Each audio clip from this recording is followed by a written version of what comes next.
Microbiote, la génétique pourrait l'influencer plus que l'environnement maternel. La génétique aurait finalement un impact plus important sur le microbiote intestinal que l'environnement, et notamment l'environnement maternel au moment de la naissance, selon une nouvelle étude.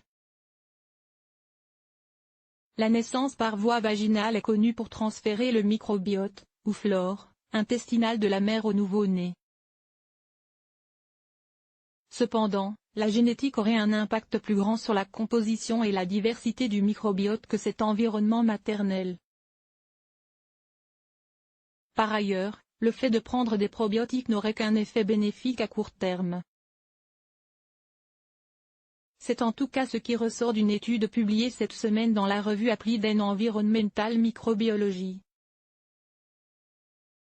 L'effet puissant de la génétique, par rapport à l'environnement, était surprenant, a déclaré Yeshek El-Kashi, responsable du laboratoire de génomique appliquée et de microbiologie de l'Israel Institute of Technology.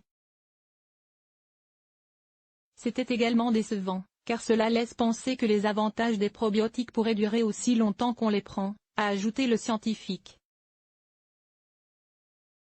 Pour arriver à cette conclusion, les scientifiques ont effectué une série d'expérimentations chez des souris, en effectuant des croisements. La descendance des souris gestantes a donc été exposée au microbiote maternel lors de la mise bas. Les chercheurs précisent que les souris sont par ailleurs des animaux scatophages, qui mangent les excréments de leurs congénères, de sorte que les souris de deux types différents sont exposées au microbiote de l'autre. Mais après analyse des microbiotes des jeunes souris, les scientifiques se sont aperçus que l'influence du microbiote maternel et de la scatophagie était mineure sur le microbiote, devant celle de la génétique. Pour les auteurs, les gènes pourraient influencer le microbiote intestinal à travers divers mécanismes, des différences dans la structure de la muqueuse intestinale, dans le métabolisme, notamment au niveau des acides biliaires, dans le système immunitaire ou encore dans l'activité des récepteurs olfactifs.